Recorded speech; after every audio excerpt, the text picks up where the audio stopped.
Hey Siri, play Alex playlist.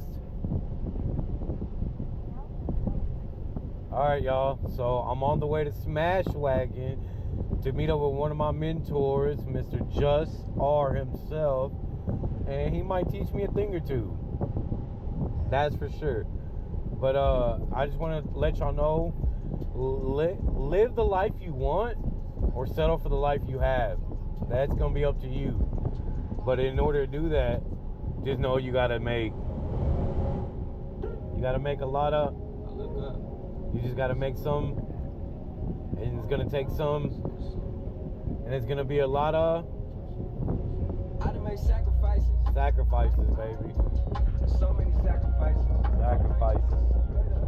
I done gave up so much free time. Knowing time ain't free. Homie, I sacrifice.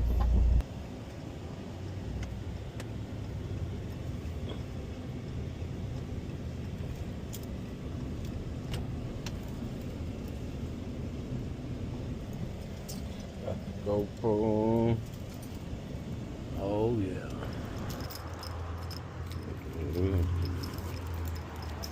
Yo, y'all, are y'all open? I was gonna ask, not yet, but I was gonna ask how you got that video the other day. So you just got your GoPro going? Yeah. Well, no, I got the GoPro going, but I'm recording right now on these. Snap! Yeah, the content glasses. Wow.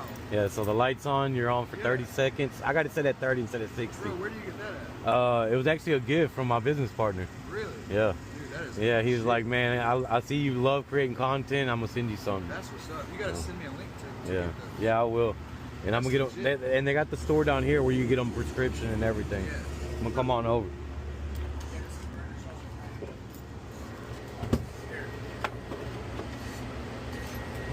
Which, I mean, it's not a horrible on the trip. Correct. And when I say that, dude, we don't just focus on the burger. Right? We have 100% of our attention into that burger, but we've also got 100% attention into that blue raspberry limeade. I've got 100% attention into that blue dream. Yeah. I've got 100% attention into our wings and our wing sauces. Yeah, it's like, not just a menu item. It's a menu item with intention behind it. Creativity. Yeah. Creativity. Creativity and intention. Yeah. With purpose behind it. You Exactly. know? I wouldn't serve somebody. I went to a food truck one time, and it was a friend of mine, and it disappointed me. I ordered his mac and cheese, and this fool pulls a pot off of a shelf. And I thought maybe he was about to start cooking mac and cheese. There's mac and cheese already in the pot. Cold. And he served that to me. Not only did he serve it to me, he sold it to me. I was like, bro, I wouldn't serve you that at my house. Jeez. Why did you just sell me this? You know what I mean? Like, you have to understand that on the other side of that window, whoever is on the receiving end of what you're giving them, they've got to be happy. There's some inexpensive items and there's some expensive items. So what you're saying is not just the food; it's the experience. It is absolutely it's the experience, man. You can't. Bro, would you go back somewhere if you didn't like it? No, exactly. I think sometimes as business owners, we have to put ourselves outside that window. True. And be like, how is this experience for those people? Yeah. Did they like it? Are they going to come back? Are they going to tell their friends about it? You know what I mean? That's now. You're not just building a happy customer. You're building a following because now they've told everybody that they know about it. Yeah. You know. So I mean, it's word of mouth is only going to happen if they like what you put in their mouth. You know? They say one good review brings you maybe that person or one more back, and one bad review takes 25 away. Correct. So. And that ain't. This is a secret. I don't want everybody to know, but I'll tell you. Okay. So I don't want this on. All right. I want you to go super hot. Good. See, and I put mine on like medium low. We got one burner all the way up right here. Gotcha. This is our hot spot. Yes, this sir. keeps our onions and our bacon warm. You want your scraper warm but not hot, and See, I didn't know I could use that.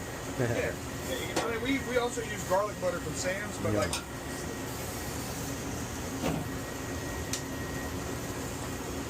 There we go. That makes sense. You see that one melt, one double, hard egg. So with you selling smash burgers, I wanted you to get. Now I'll tell you this: we're not the best smash burger in the world. We are an authentic version of smash burger. Yeah. You know what I mean? We take what we do very seriously. We look at people who are better than us to try to achieve things like that. You know what I mean? Yeah. We're not. You're never gonna hear us say we're the best. Is our product good? Absolutely. It's very good. Very, very good.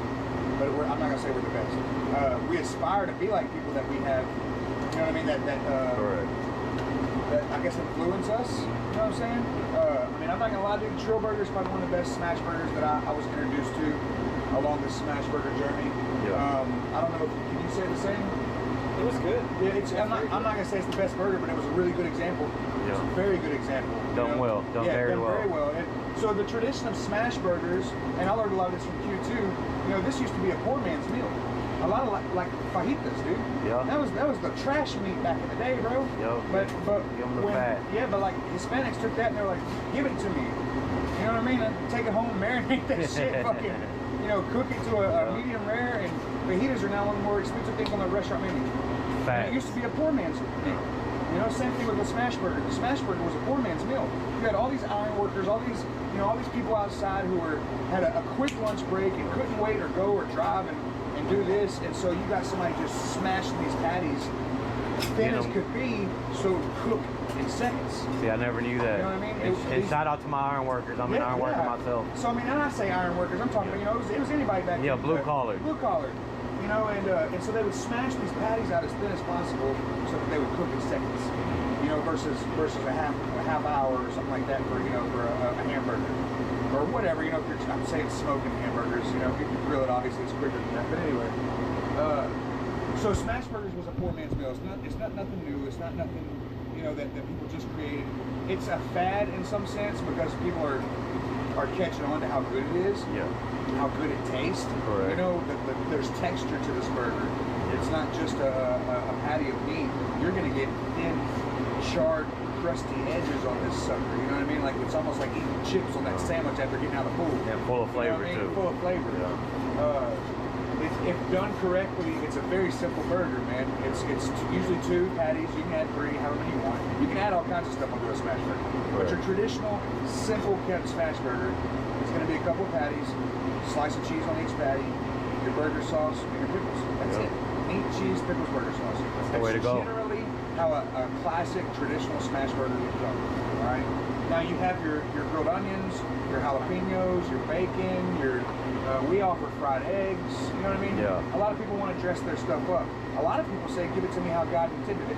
You know, Yeah. because it is that good. But then a lot of people do. I like onions and jalapenos on mine almost every time. So I wanted you to see the pressing process though. A lot of people think, you know, they smashed it and they didn't smash it. Yeah. You know, when we were growing up, we were taught, stop smashing the meat, stop smashing the patty, don't smash it. That's after it's cooked. That's after your fat's already rendered into it. Oh. When you smash it at that point, you're squeezing the juices out. Yeah. When you smash it raw, none of your fat is cooked, none of it's rendered out, it's all forming its shape. And so it locks in that juice, it locks in that flavor. Sir. So you're not losing any moisture, you're not losing any, you know, fat content, anything like that. After these onions off, we'll show you. Yes, sir. I left some meat out, so a lot of people will think they're going to get the chicken.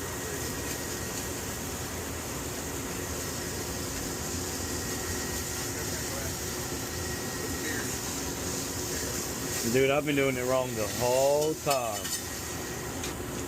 Yeah, it's all about That looks amazing. smash.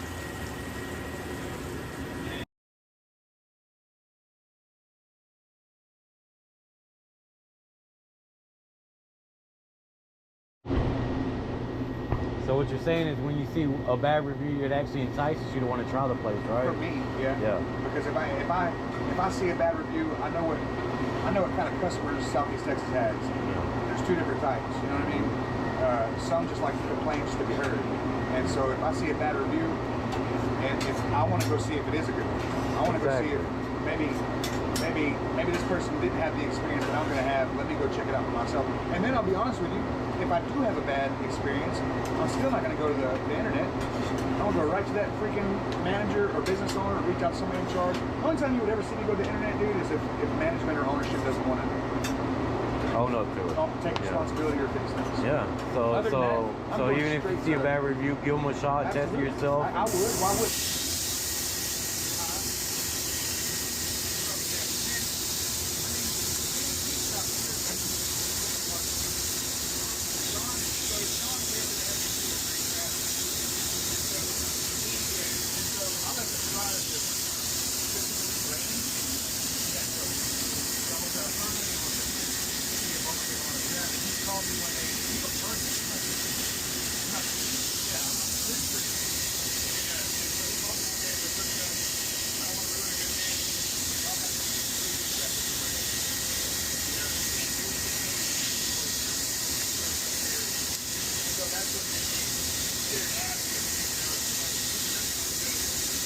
Fucking wow, dude.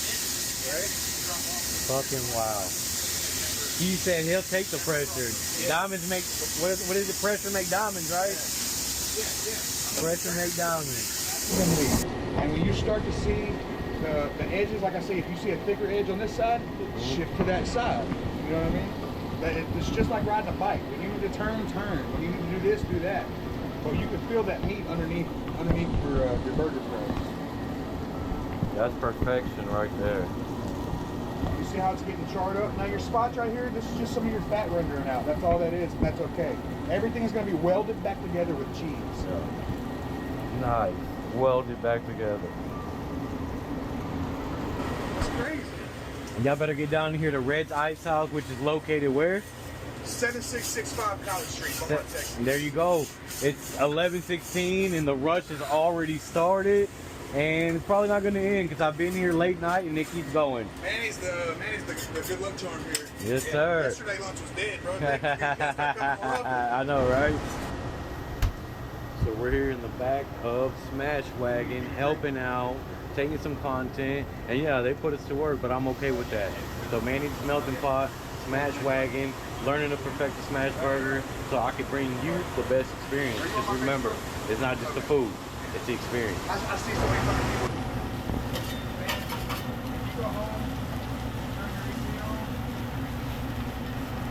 And there'll definitely be music over this part just because the hood's so loud. Oh, yeah. I've learned in my truck that you can't hear shit on the GoPro. Oh, yeah. It was reading 112.